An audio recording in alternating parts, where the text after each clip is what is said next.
Shalom, shalom, shalom.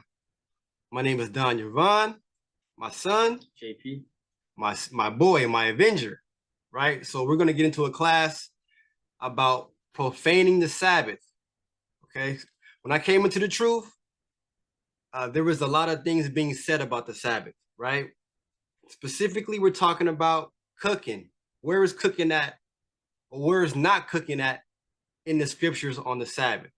So the class is called Profane the Sabbath, and we're going to get into it. Hey, pardon the green screen, man. It's acting up. Boom. Okay. Profane the Sabbath. Go ahead. Bring it out. Nehemiah chapter 8, verse 1 through 3 and 8. And all the people gathered themselves together as one man into the street that was before the water gate.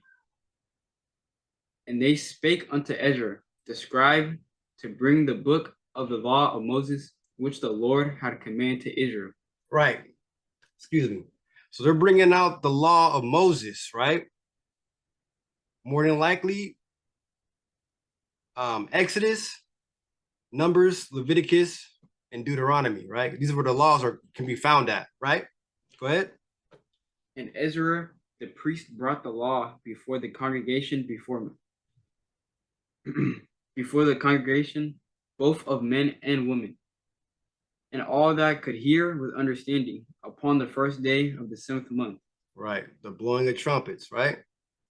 And he read therein before the street that was before the water gate, from the morning unto midday, before the men and women, and those that could understand. And the ears of all the people were attentive unto the book of the law. Right. It says, and those that could understand, and the ears of all the people were attentive, paying attention. Right. You gotta pay attention when people are bringing out the commandments of the Most High God. Pay attention to what the Most High is saying. Pay attention to that first before you pay attention to what they're saying. Pay attention to what the Most High is saying. Keep that in mind. Keep going. Verse 8. So they read in the book, in the law of God, distinctly, and gave the sense, and caused them to understanding the reading.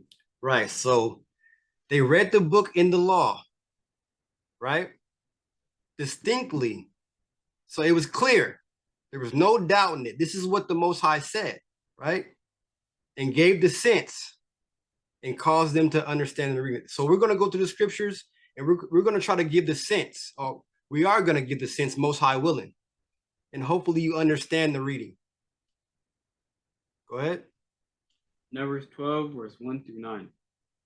And Miriam and Aaron spake against Moses. Miriam and Aaron spake against Moses because of the Ethiopian woman whom he had married. For he had married an Ethiopian woman. Context. Keep going. And they said, hath the Lord indeed spoken only by Moses? Hath he not spoken also by us? Right. So they're saying, has the Lord only spoken through Moses? Like the Lord doesn't speak through us? The Lord doesn't use us as a vessel to give his word? That's what they're asking. But they know the answer. The answer is no. Right? The answer is no. And the Most High is going to tell you why. Keep going. And the Lord heard it. Now the man Moses was only very meek above all the men which were upon the face of the earth. Right. So he was, I don't want to say a soft man, because that's not what it was. He was a humble man, right? So they thought they can get over on him. Keep going. And the Lord spake suddenly unto Moses and unto Aaron and unto Miriam, come out ye three unto the tabernacle of the congregation. And they three came out. And the Lord came down in the pillar of the cloud and stood in the door of the tabernacle. And Aaron called Aaron and Miriam. Mm-hmm. And they both came forth. And he said, hear now my words. If there be a prophet among you, I, the Lord, will make myself known unto him in a vision. Right. So the Lord is saying, if I was speaking through you, you would know through a vision, Miriam and Aaron. If I was speaking through you, you would know through a vision, right? But Moses is something special. Watch what it say. Keep going. and will speak unto him in a dream. My servant Moses is not so, who is faithful in all mine house. With him will I speak mouth to mouth. Right, hold on. He said with him, with Moses, he will speak mouth to mouth, right? So the law that Moses wrote down, the law that Moses spoke about to the children of Israel, that was from the mouth to mouth. That came directly out of the mouth of the Lord through Moses. This is the Lord speaking. That's why it says, thus saith the Lord, right? So keep that in mind. Keep going. Even apparently and not in dark speeches. Right, apparently, obviously, no guesswork, right? It's clear. The commandments are clear. Keep going. That's it. Or you want me to read the green part? And not in dark speeches. I read that part. You did? Yeah. Salakia. Yes. Not in dark speeches neither. A riddle, a parable, things that are hard to understand, not direct. So the Most High is not going to give a commandment to Moses and it's going to be in a parable. Now you got to go here and you got to go there to try to figure it out.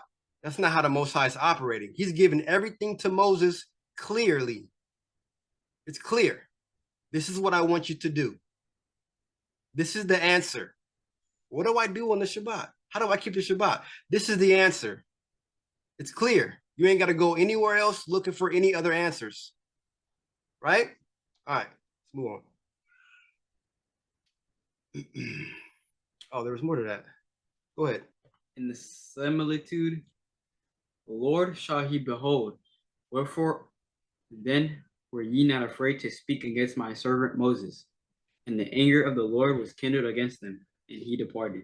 And the similitude of the Lord shall he behold. Wherefore then were ye not afraid to speak against my servant Moses? So Moses is a similitude to the Lord, holding the laws, knowing the laws, right? He's a point of comparison and a point of reference when you want to seek the Lord. You have to go through Moses first. He's holding the law. He has the understanding. He's that kind or like quality to the Lord at this particular moment. And you're speaking against him. That's the same as speaking against the Lord. That's why he was angry with Miriam and with Aaron. Slakia. Go ahead. Nehemiah. Nehemiah chapter 13, verse 15 through 18. In those days saw I in Judah some trading wine presses on the Sabbath. Whoa, hold on. So now we're getting to accounts about people on the Sabbath day. Our people, Judah specifically. They're treading wine presses on the Sabbath day. That's a problem, right? Keep going. And bringing in sheaves and ladding asses, as also wine, grapes, and figs, and all manner of burdens. All manner of burdens on the Sabbath. Keep going. Which they brought into Jerusalem on the Sabbath day. And I testified against them in the day wherein they sold victuals. Right, so goods. There dwelt men of Tyre also therein, which brought fish and all manner of ware, and sold on the Sabbath unto the children of Judah and in Jerusalem. Then I contended with the nobles of Judah and said unto them, what evil thing is this that ye do, and profane the Sabbath day? Profane the Sabbath day. So what are they doing? Verse 15, it says they were treading wine presses on the Sabbath. Look at this. We're gonna go down a little bit. Look at this. Look at this photo. This is work. This is a burden. These people are going through the wine press, right?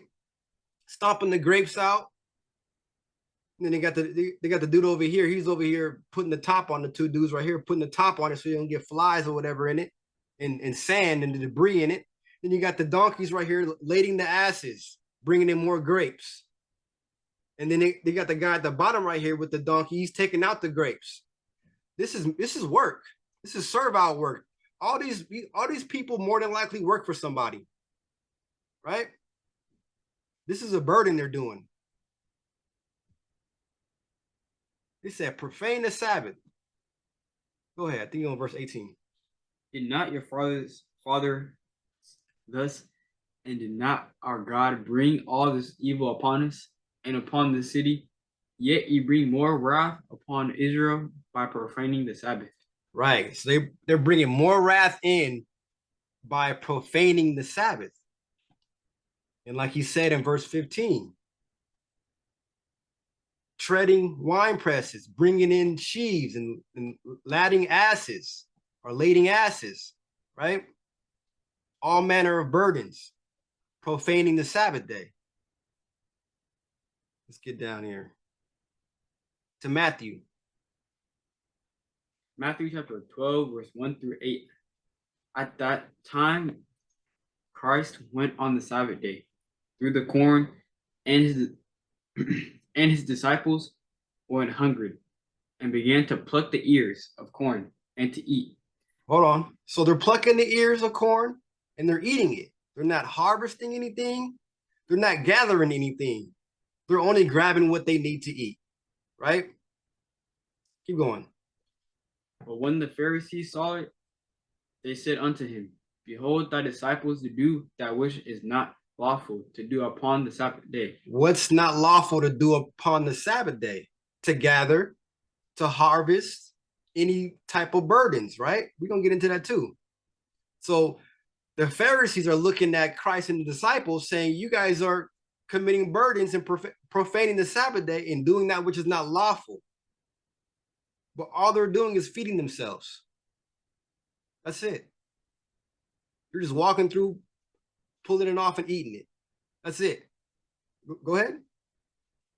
But he said unto them, Have you not read what David did when he was an hungered, and they that were with him?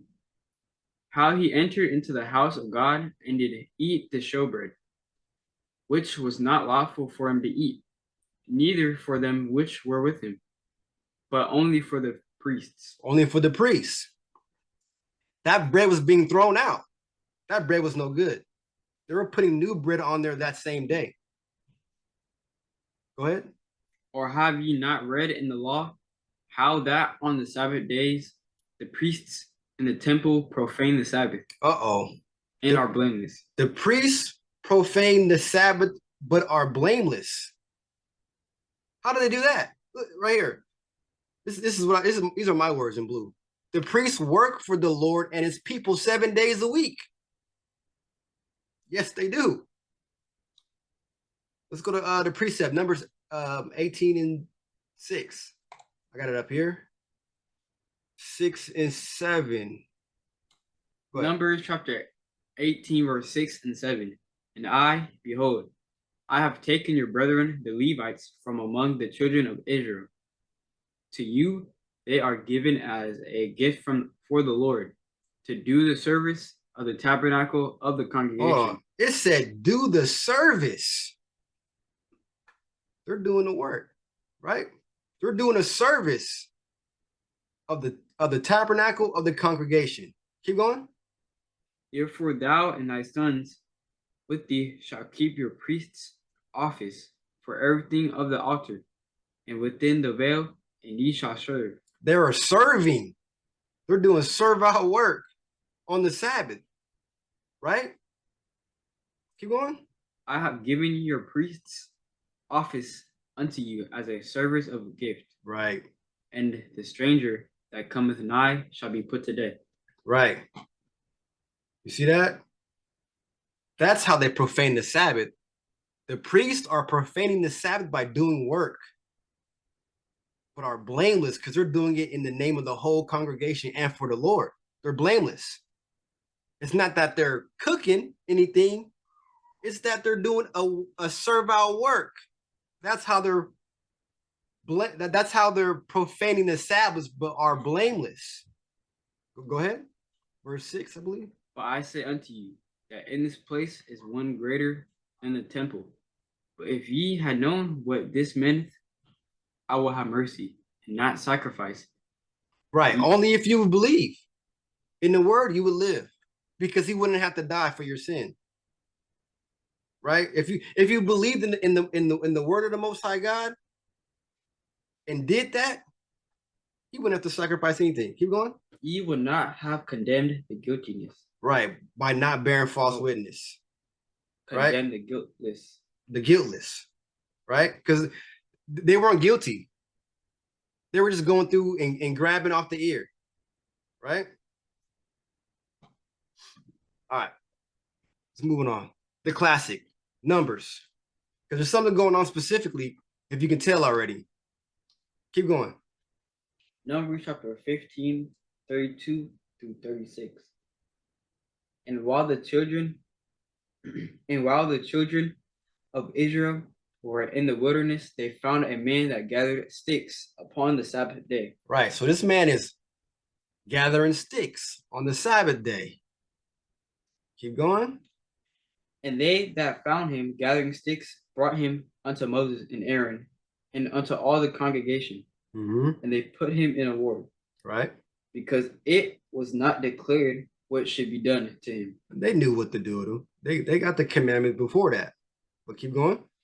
And the Lord said unto Moses, the man shall be surely put to death. Right. Because he probably heard the word over and over again, and he knew better. Who knows? It doesn't say. We're not going to add and say, oh, he got multiple chances. That's why he got put to death. We don't know. But he must have known not to do this because he was put to death for it. Keep going. All the congregation shall stone him with stones without the camp. Right. Right. So he was gathering. So why was he put to death? Let's see. Keep going. Exodus 35 and 2. 6 days shall work be done, but on the seventh day there shall be to you an holy day, a Sabbath of rest to the Lord. Whosoever doeth work therein shall be put to death. Right. It says, whosoever doeth work shall be put to death. So he was doing work. He must have been gathering a whole bundle of sticks for whatever reason. Right? And he was put to death for that. That's serious. And the Most High's commandments are clear. Whosoever doeth work therein shall be put to death. All right, let's go. Exodus chapter 16 and 16 through 30. This is the thing which the Lord hath commanded. Gather of it every man according to his eating, and omer for every man, according to the number of your persons. Take ye every man for them which are in his tents. Right. So the commandment was given by the Lord. Gather every man. Every man must go out there and gather. All right, go ahead. And the children of Israel did so, gathered. Right, like the Lord said. Go ahead. Some more, some less. Right. And when they did meet it with an omer, he that gathered much had nothing over, and he that gathered less had no lack. Right, because he gathered what he needed. Keep going. They gathered every man according to his eating. And Moses said, let no man leave of it till the morning. Right, so Moses said, don't leave it out till the morning. Go ahead. Notwithstanding, they hearkened. They hearkened not unto Moses, but some of them left of it until the morning, and it bred worms and stank. And Moses was wroth with them. Right, so he's angry with them. So I'm just putting the questions here. Was it raw or cooked or both? It doesn't say, but just ask yourself that. Was it raw? Was it cooked? Or was some of it cooked, some of it was raw? Go ahead. And they gathered it every morning, every man according to his eating. And when the sun waxed hot, it melted. Mm-hmm. And it came to pass that on the 6th day, they gathered twice as much bread, 2 omers for one man, and all the rulers of the congregation came and told Moses. And he said unto Wait, them, hold on. It says on the 6th day, they gathered twice as much bread, right? They gathered twice as much because the Sabbath was coming on the 7th day. Okay? Keep going. and he said unto them, this is that which the Lord has said. Tomorrow is the rest of this holy Sabbath unto the Lord. Bake that which ye will bake today, and seeth that ye will see it. Question, hold on. If you're going to eat today, how much will you make? Today. Thou say it, right? It don't say that they baked the 2 omers for the 2 days that they gathered. It just says bake that which ye will bake. What ye will bake today. So just ask yourself, if you're gonna eat today, how much will you make? Go ahead. Overlay up for you to be kept unto the morning. Hold on. Start from and seethe. Oh, and seeth that ye will see it, and that which remaineth overlay up for you to be kept into the morning. Right. So the scriptures doesn't specify without a doubt whether all was baked on the day before the Sabbath. Neither if one omer was baked on the 6th and the other baked on the 7th. It doesn't say that. Anything else, you're adding to it. You're putting your own thing in there, trying to figure it out. Let the scriptures be what the scriptures are. Don't add to them. Go ahead. And they laid it up till the morning. As Moses bade, was that bade or bade? Big. Bade, and it did not stink. Neither was there any worm therein. Right. So they laid it up, whether it was all cooked or not. It doesn't say that. And it didn't stink, nor had worms. Right? You can get mold on cooked food or uncooked food. It doesn't matter. Keep going. And Moses said, eat that today, for today is a Sabbath day unto the Lord. Today ye shall not find it in the field. Right. So they can't find it in the field because it's the Sabbath. What did it say up here? What was it at? Salakia. Which verse? Where they gathered every morning? No, the Sabbath was coming, they were supposed to Salakia. And it came to pass on the 6th day, they gathered twice as much. Right?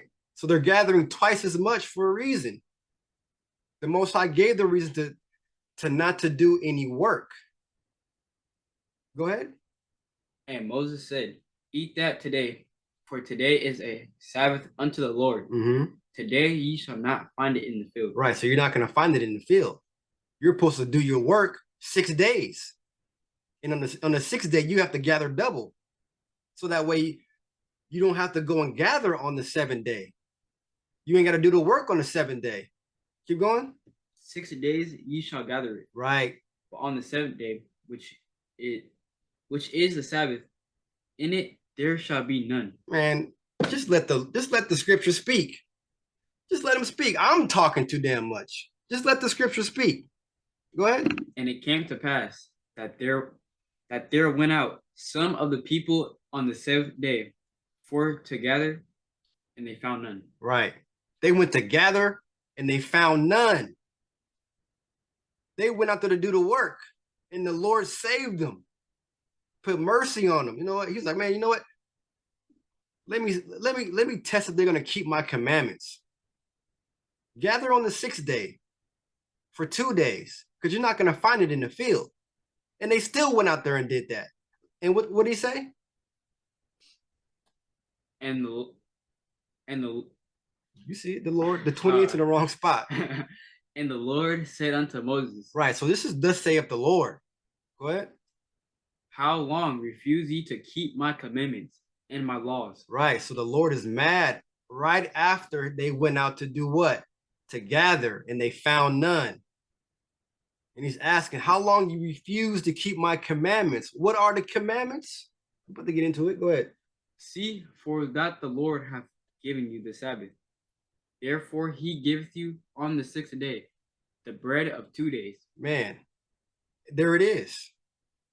Keep going. Abide ye every man in his place, yet no man go out of his place. Let no man. Oh. Let no man go out of his place on the 7th day. So the people rested on the 7th day. Right, rested from their work. He asks, how long refuse ye to keep my commandments and my laws? Okay, so let's get into what the commandments are. And let's see if it says anything about cooking on the Shabbat or not. Because so far it looks like the problem was people gathering and doing work. Right? The problem was lading asses and treading the wine press. That's what the problem was, doing servile work. And we've seen that the Levitical priesthood is blameless for doing the work, the servile work for the Lord. Go ahead. Exodus chapter 20, verse 10. But the seventh day is the Sabbath of the Lord thy God, and in it thou shalt do no any work. Thou nor thy son, nor thy daughters, thy manservant, nor thy maidservant, nor thy cattle, nor thy stranger that is within thy gates. Right. So again, the 7 days of Sabbath of the Lord thy God. In it thou shalt not do any work. And then he gets into specifics on that. Specifically, nor thy son, nor thy daughter, nor thy maidservant, nor thy manservant, nor thy maidservant, nor thy cattle, nor thy stranger that is within thy gate. So they say, even if somebody comes to your house to hang out, they can't do no work. You can't have somebody at your house doing construction. You know? He's getting into details on the Sabbath day. We don't see anything about cooking some food though. That's not there.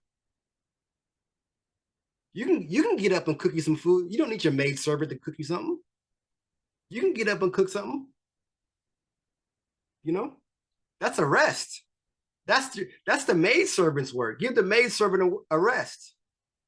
They stay home. You at your house, you want to make something? Where is it that says you can't? In it, thou shalt not do any work.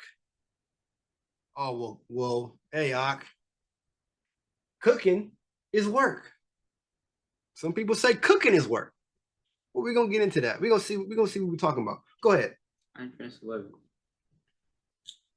For in 6 days the Lord made heaven and earth, the sea, and all that in them is, and rested the seventh day. Wherefore the Lord blessed the Sabbath day and holiday. Right. So the Lord rested, as He commanded us to do. Go ahead. Deuteronomy chapter 5, verse 12. Keep the Sabbath day to sanctify it, as the Lord thy God hath commanded thee. Right. Hold on. I want to say this Exodus 20 is what directly came from the Lord, right? It was written by the hand of God. This is what he wrote. If he wanted anything else to be in there, it would have been in there.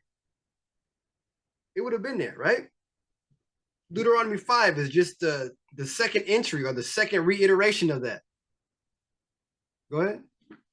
6 days thou shalt labor and do all thy work, but the seventh day is the Sabbath day of the Lord thy God. Mm-hmm. In it thou shalt do any work, shall not do any work. Thou, nor thy son, nor thy daughter, nor thy manservant, nor thy maidservant, nor thine ox, nor thine ass, nor thine of thy cattle, nor thy stranger that is within thy gates, that thy manservant and thy maidservant may rest as well as thou. And remember that thou wast a servant in the land of Egypt, and the Lord thy God brought thee out thence through a mighty hand, Mm-hmm. and by a stretched out arm. Therefore the Lord thy God commanded thee to keep the Sabbath day. Right. So he's saying to remember that thou was a servant in the land of Egypt. So because we were servants, he gave us a rest day to remember. Remember you were serving in Egypt? Well, now you hanging out. Now you keeping the Lord's ways and having a Sabbath like he has or he had, right? Remember that thou was a servant in the land of Egypt. Let's go.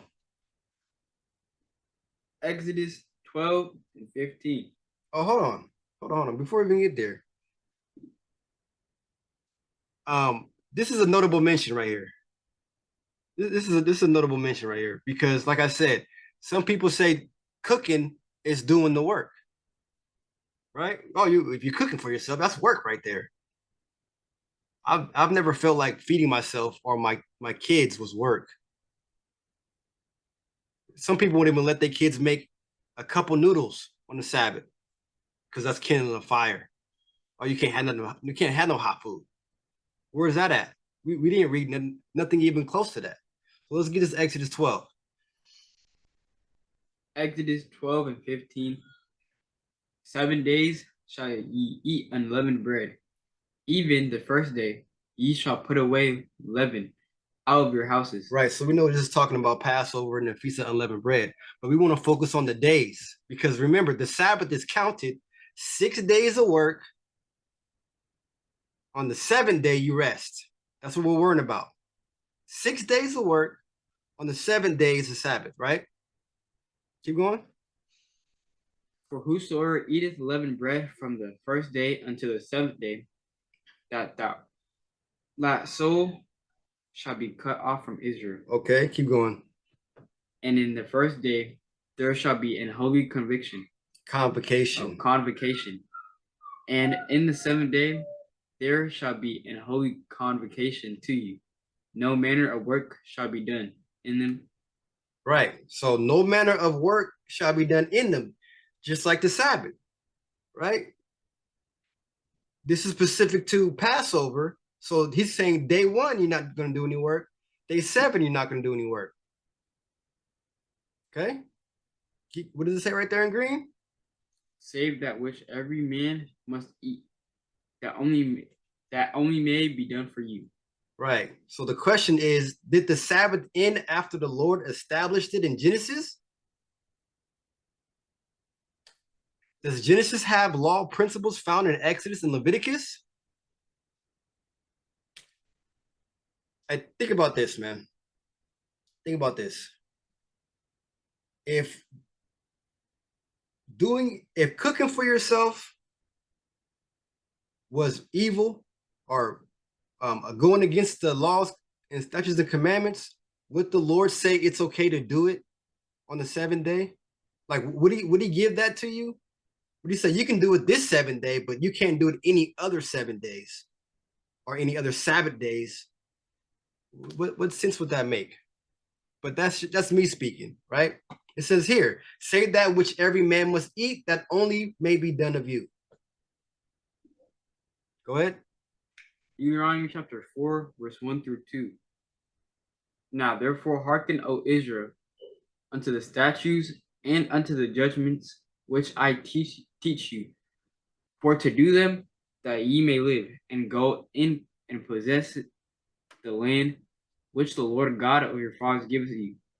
Ye shall not add unto the word which I command you, neither shall ye diminish aught from it, that ye may keep the commandments of the Lord your God, which I command you.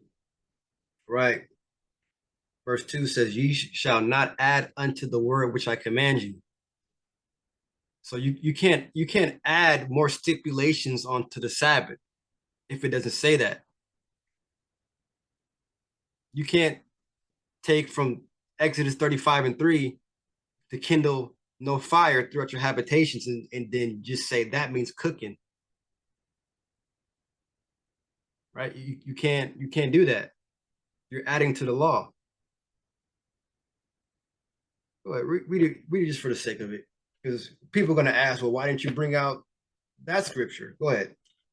Exodus chapter 35, verse 3. Ye shall kindle no fire throughout your habitations upon the Sabbath day. What does that mean? My interpretation says, you shall kindle no fire means to cook. But when you go back to Exodus 20, when it was written by the hand of God, it doesn't say anything about cooking. And then when you go up here to Exodus 12 and 16, and it's talking about on the seventh day to do no work, save that which every man must eat, that only may be done of you. So what is this talking about? Well, let's get some keyword searches right here. Let's see. Oh, here we go for that. Exodus 35 and 3, what we just read. Jeremiah 11 and 16, the Lord called thy name, a green olive tree, fair and of godly fruit, with no noise of a great tumult. With the noise of a great tumult, he had kindled fire upon it, and the branches of it are broken. Let's get it in context. What is this talking about? Jeremiah 11 and 15. What hath my beloved to do in mine house, seeing she hath wrought lewdness with many, and the folly and the holy flesh is passed from thee. So he's saying you're unclean, talking about Israel. When thou doest evil, then thou rejoicest. So you're happy to be wicked and evil. The Lord called thy name a green olive tree, fair and of goodly fruit. With the noise of a great tumult, he hath kindled fire upon it, and the branches of it are broken. Right? That's why you got to grab nations back in, because we were going off, going into other idolatries. He's angry with us. He's angry. Right? 17. For the Lord of hosts that planted thee hath pronounced evil against thee, for the evil of the house of Israel and of the house of Judah, which they hath done against themselves to provoke me to anger in offering incense unto Baal. So the kindling of fire here is talking about the Most High being angry with the children of Israel. Right? Let's get another one. What was this? Jeremiah 15. I think we just read. Let me see. No, you read this one. All right, let's get that one. 15 and 14. And I will make thee to pass with thine anger into the land which thou knowest not, for a fire is kindled in mine anger, which shall burn upon you. Let's see what let's get this in context. No, let's get the whole thing. Exodus 35 and 1. And Moses gathered all the congregation of the children of Israel together and said unto them, these are the words which the Lord has commanded, that ye should do them. 6 days shall work be done, but on the seventh day there shall be to you a holy day, a Sabbath of rest to the Lord. Whosoever doeth work therein shall be put to death. Ye shall kindle no fire throughout your habitations upon the Sabbath day.